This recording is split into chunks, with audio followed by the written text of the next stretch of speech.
தூதுவளை சொலானம் ட்ரைலோபேட்டம் இது நல்லா கொடி மாதிரி வளரும். இதில் நம்ம ரசம் வச்சு சாப்பிட்டோன்னா அது கோல்டுக்கு ரொம்ப சூதிங்காக இருக்குங்க.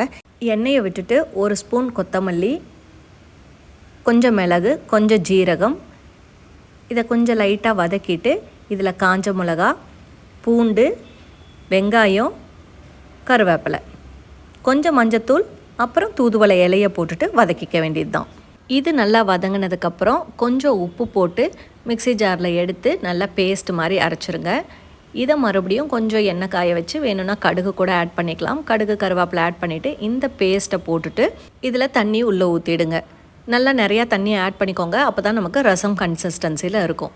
சளி பிடிச்சா இந்த ரசம் செஞ்சு சாப்பிடுங்க. தொண்டைக்கு நல்லா சூதிங்காக இருக்கும்.